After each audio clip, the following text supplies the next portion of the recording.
Hey, this is Khia for the Soundboxx. We're here at Rhythm and Roots 2010, and I'm standing here with the Carolina Chocolate Drops here in the Paramount Center. Backstage, we just experienced a mind-blowing, I can't even put it into words. It was just amazing. I wanted to cry. I laughed. Thank you. Thank you so much, Dom. It was amazing. Please welcome the Carolina Chocolate Drops.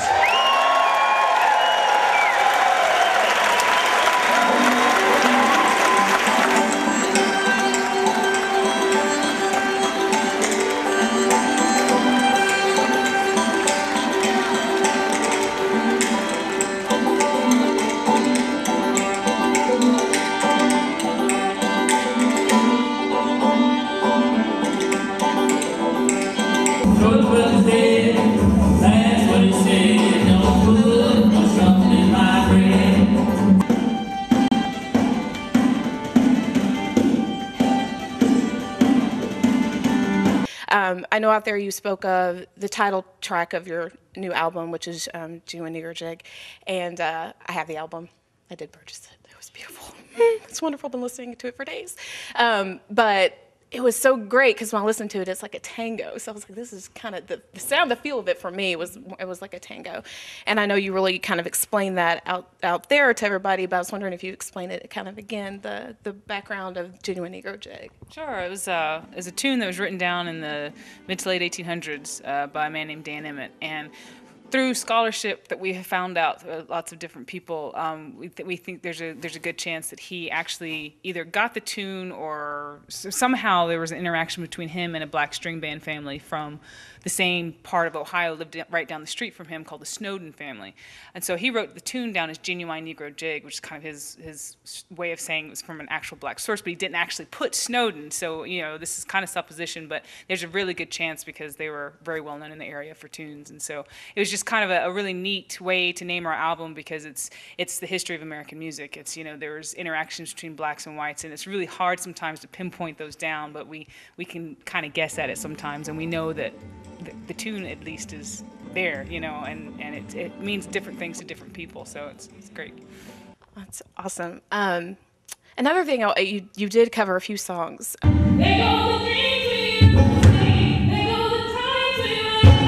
My favorite was actually Why Don't You Do Right. I was actually in the shower and I was like, I love this song. I didn't even know this was on here.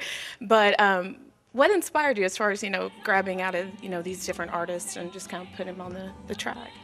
There's a infinite myriad of different stuff that we grab from. For Why Don't You Do Right, the fellow who plays percussion on that album, Sule Greg Wilson, was the first one that really got that into our group, and then we've been doing it for years, and then we decided to try it when we were in the studio. Also, some of the other covers is basically just like if it's a good song, we'll do it, and it doesn't really matter where it's coming from. You know, we just if it's a good tune, you know, and it works with what we do, then we'll do it. Like Cornbread and Butter Beans. Okay, because that was actually, yeah, absolutely, and it's definitely one of your was alive, like you know, was really on your albums, but everybody anticipated was, you know, it was one of the favorites. So what made you guys want to put this one on the album this time? Well, we had recorded it once before for an album that only got released in France, but because it hadn't been available in the States yet, we figured that, you know, and it is one of our more requested songs that it needed to go on this album. Mm-hmm. So yeah, that one was sort of a no-brainer. We had to put that one on there.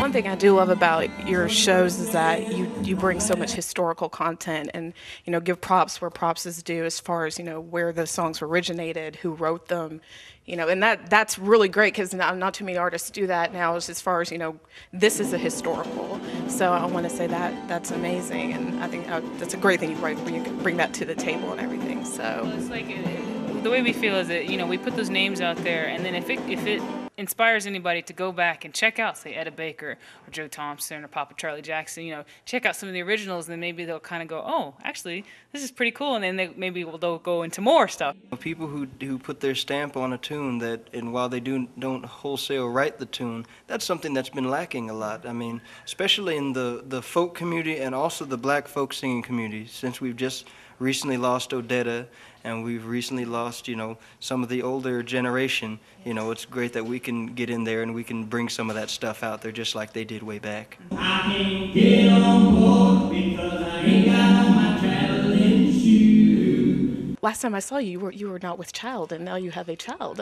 Yes. So how's being a mom? It's great. It's great. I mean, she's 16 months old now, and she's been on the road since she was 4 months old. So. All right. Well, once again, we're here with the Carolina Chocolate Drops 2010 Rhythm and Roots reunion. Hopefully, we'll see them again next year. And this is the Soundboxx. This is Khia. Thank you so much. Don't you like it?